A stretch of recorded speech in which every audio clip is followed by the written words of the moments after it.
Hi friends, Michelle here. I hope you're having a fantastic reading day, week, month.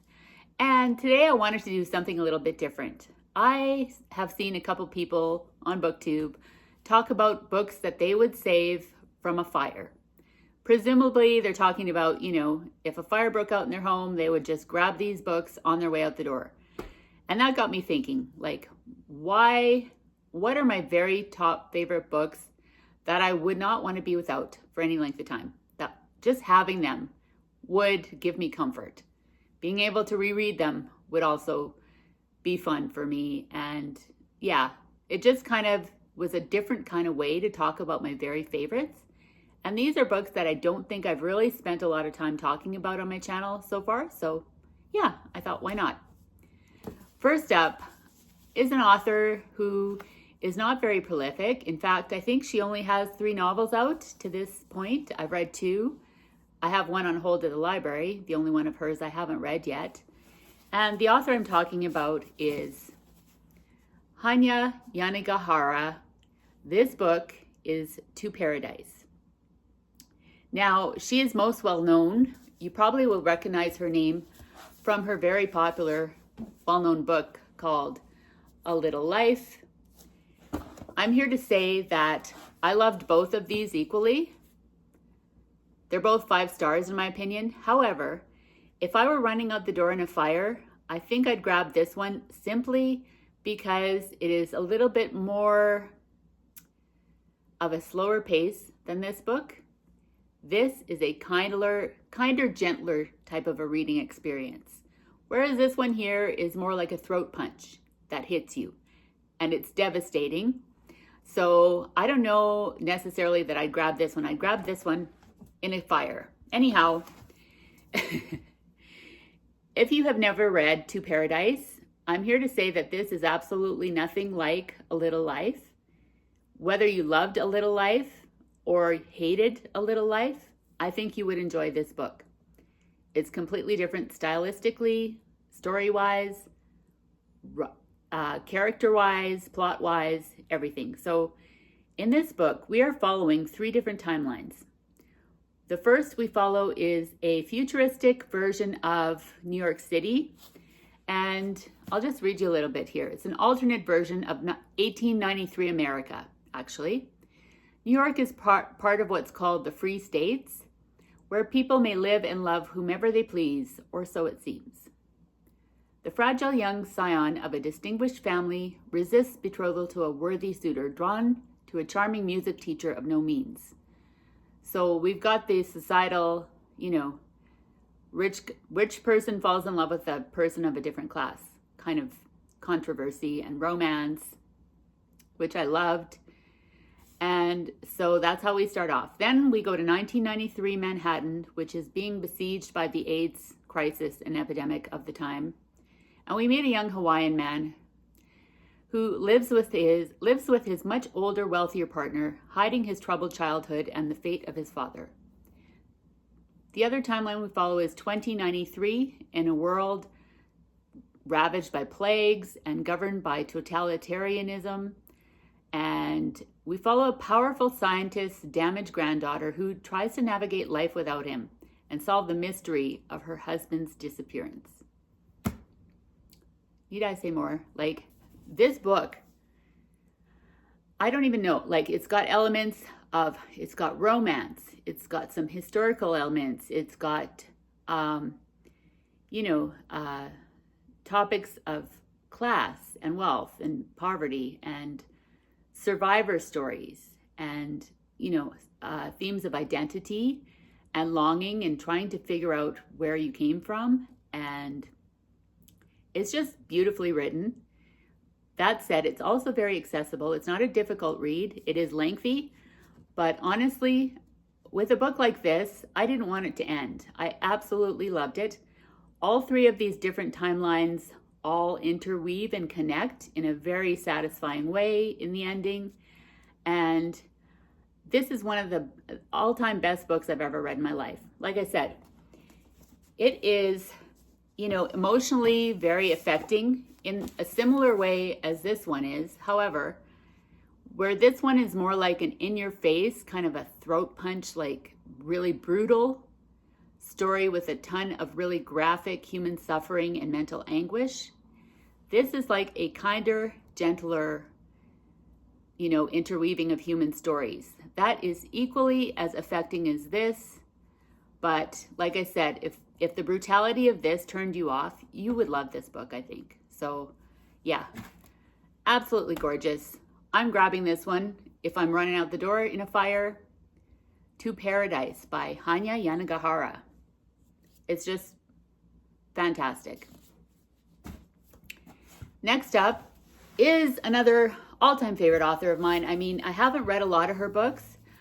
I've only read 2 so far, but this book, if it's the only thing I ever read by her, I'll be perfectly happy for the rest of my life because, in my opinion, this is a masterpiece.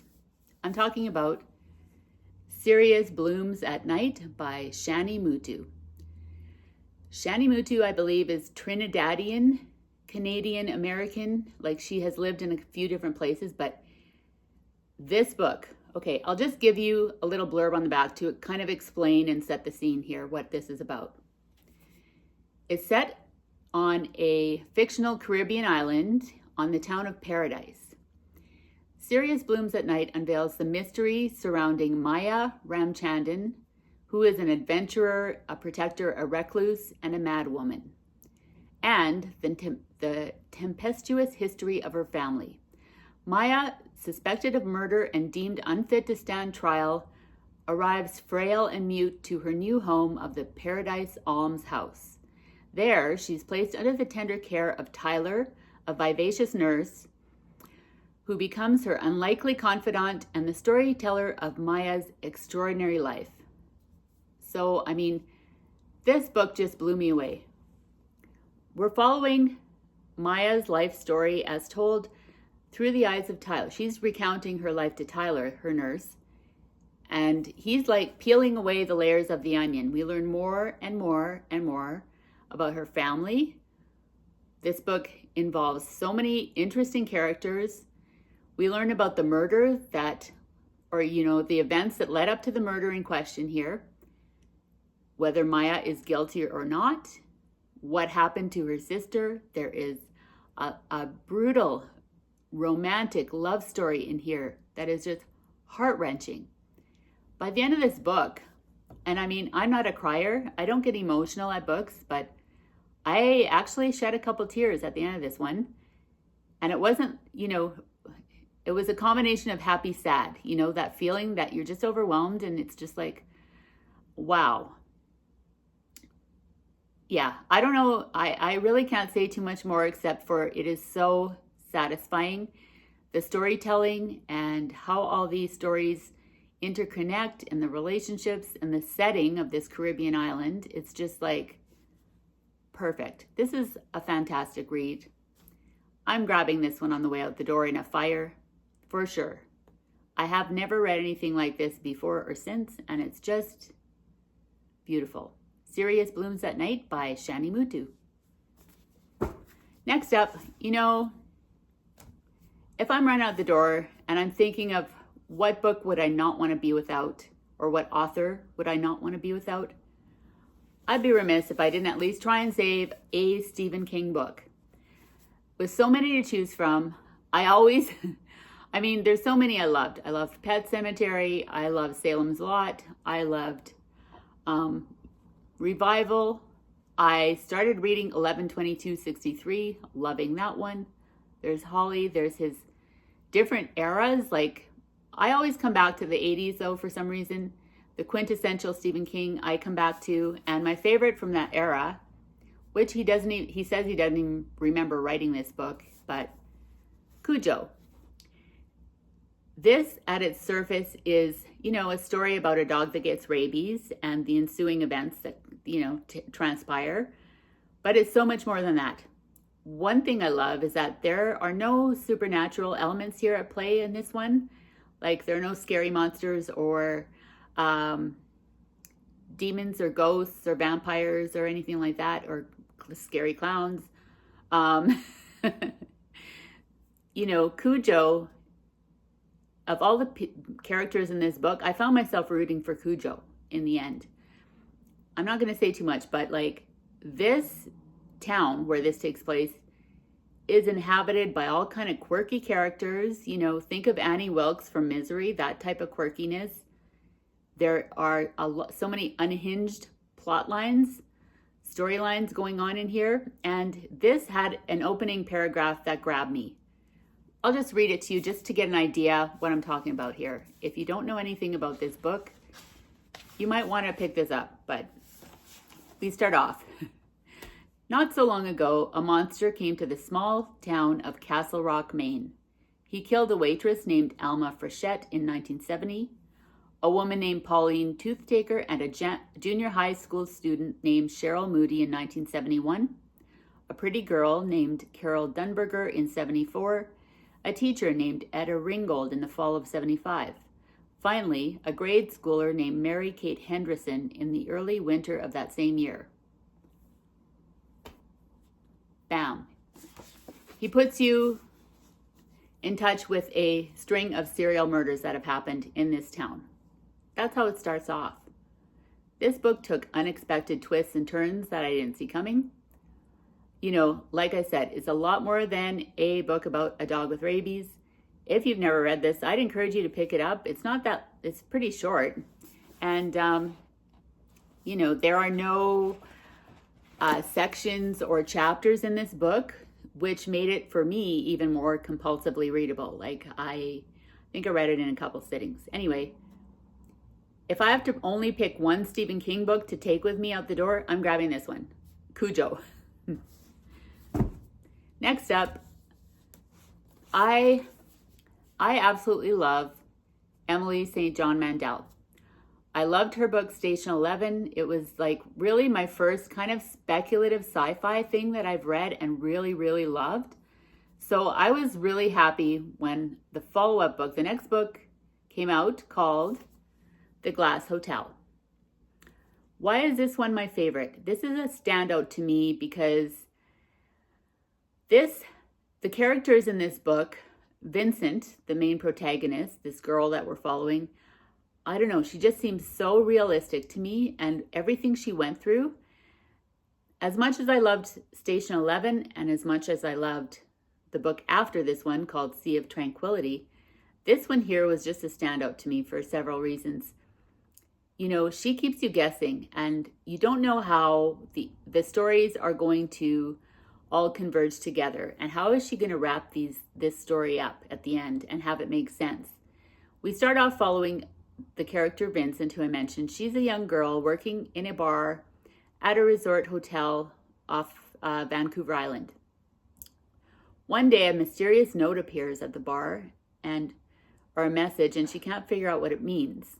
Like, it makes absolutely no sense whatsoever. Somebody has scrawled it on a mirror in the bar, on a piece of, and so then this other guy walks in the bar, sees the message, is completely terrified, and we don't know why. Like, what the heck is happening?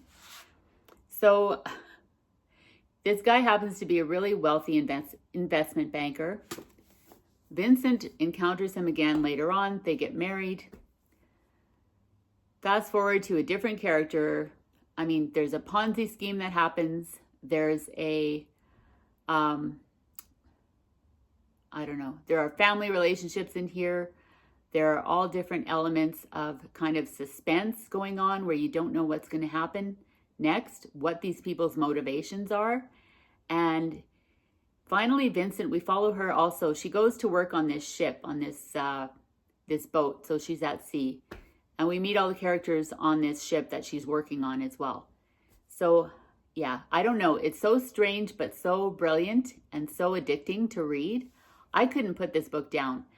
I want to reread this one because I enjoyed it so much, and the ending was so deeply satisfying and moving. I just absolutely love this book. So yeah, I haven't done it a really great, that's not a really great description. It's just one of those that is really hard to describe without spoiling it or without, doing it a disservice. So I would just recommend you pick it up from the library or something, or get the ebook version or however you consume, because yeah, this one is totally worth it. And you don't have to have read Station 11.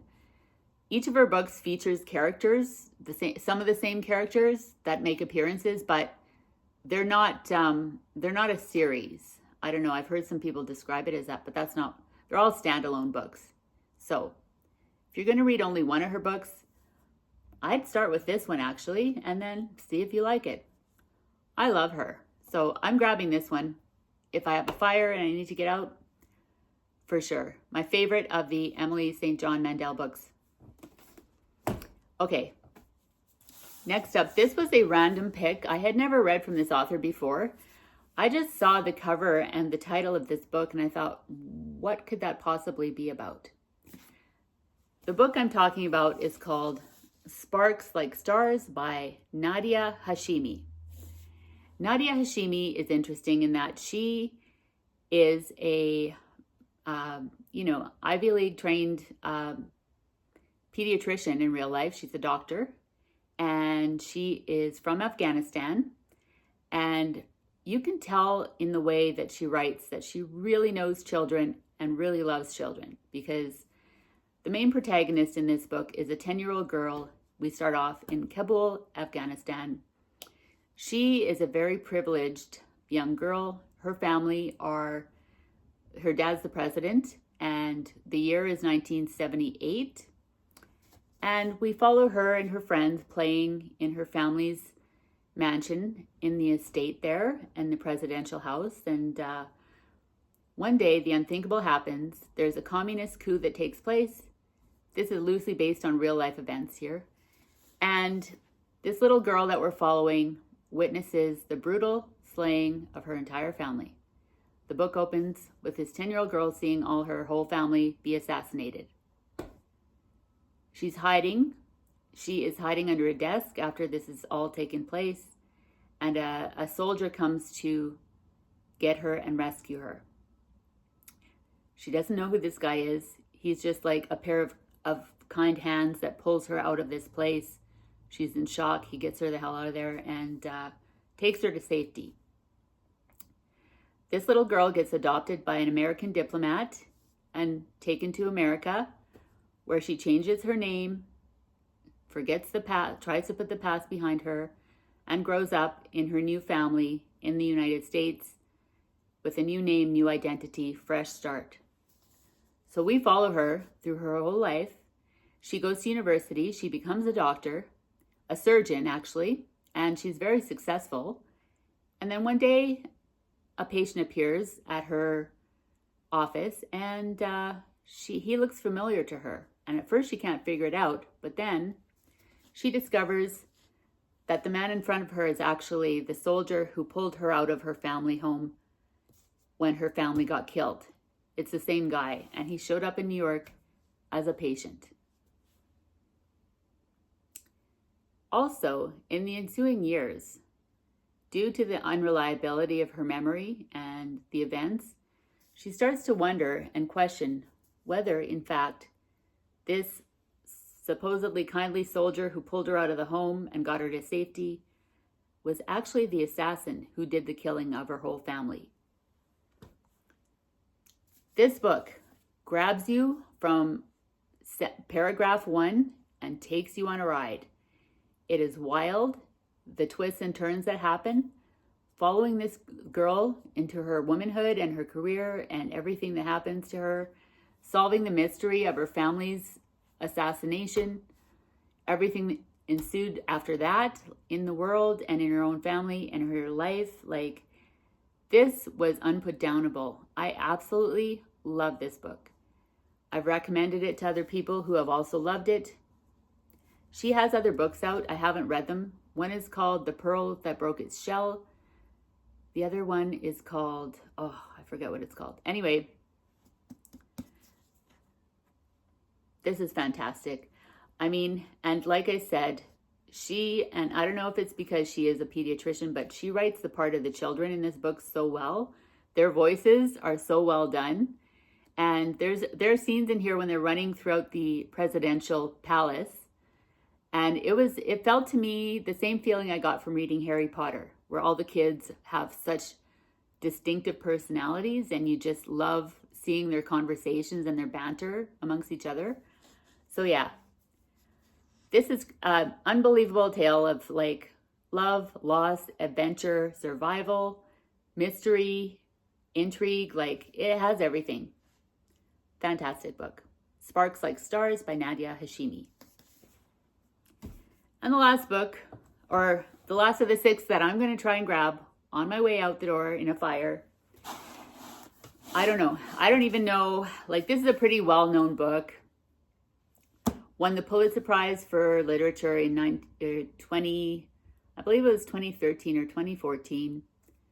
This is another author who does not put out books very often. I think she's only had 3 novels out. And I'm talking about Donna Tartt, and the book is The Goldfinch. To me, it doesn't, as a reader, it does not get any better than this. Like, I was absolutely blown away by this book.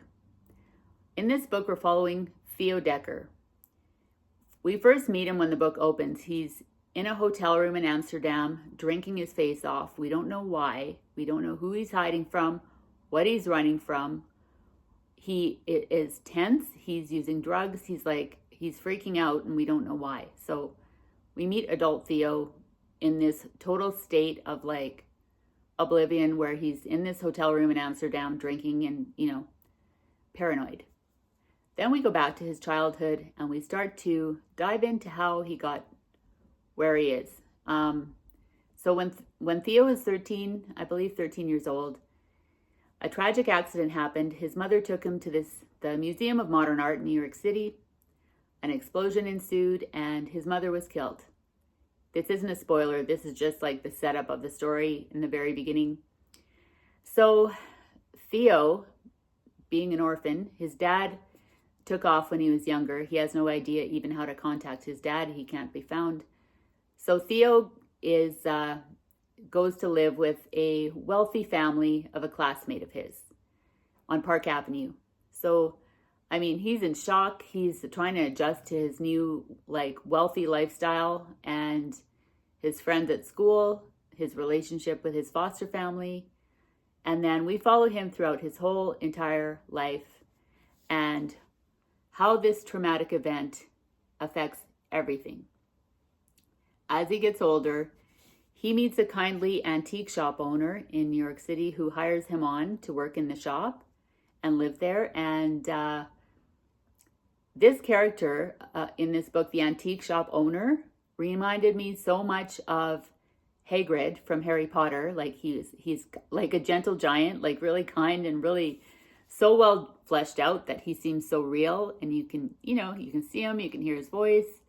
You can see the antique shop with, the velvet curtains and the dust motes flying around in the sunlight. And it's just so well done.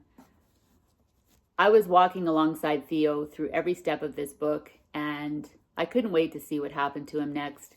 He gets himself in all kinds of different precarious situations in his life, as a lot of survivors of trauma encounter all these challenges, all these interesting people. His deadbeat dad does factor into the story later.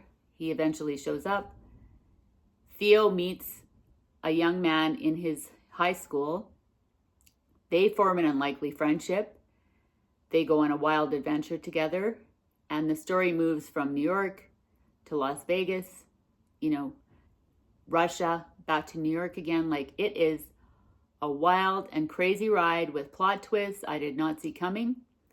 All the while written in the most beautiful prose. Like, I love a book that teaches me new words, although it's still accessible. It's not so highbrow that, you have to have gone to university to be able to understand this book. Like, it's not that formal or that hard. It's not hard to understand is what I'm getting at. It's very accessible while still really elevating the language to top tier. Like, her writing is beautiful. And if you read The Secret History, I'm sure you would agree. Like, that book I haven't read yet, but I've read a little bit of it, and it's kind of You can tell stylistically that it's Donna Tartt. Like, it's very much similar to that book style-wise and stuff. But like, oh man, this story. At one point, I got so angry and frustrated with one of the characters in here, I actually threw the book on the ground. Like, that's how annoyed I was. And, you know, to have that kind of a visceral reaction to a fictional person in a book is just, to me, that's like writing that is just superb. So, yeah. I love this so much. I have 2 copies. This is my paperback copy. I bought the hardcover, which is the one I actually read for the first time. Don't ask me why. I think my intention in buying 2 copies was that, you know, I'd keep one as my copy and this one would be like a loaner copy that I could give out to people. And but I mean, I don't know. Anyway, to me, this is like a book lover's book. This makes me happy. I'm a reader. I enjoyed everything about it. And I mean, I can't imagine not having this book in my life. So I would definitely try and save this one from a fire. Anyhow, those are my thoughts. Those are my 6 books. And thank you for sticking around for this kind of long-winded, chatty video about books I loved, why I loved them, and why I would want to save them from a fire. Let me know in the comments, what are your favorites? Have you read any of these books? And I'd love to know what you think. I hope I have encouraged you or inspired you to pick up one or all of these if you haven't. And yeah, thanks for watching. I'll see you in the next video. Bye.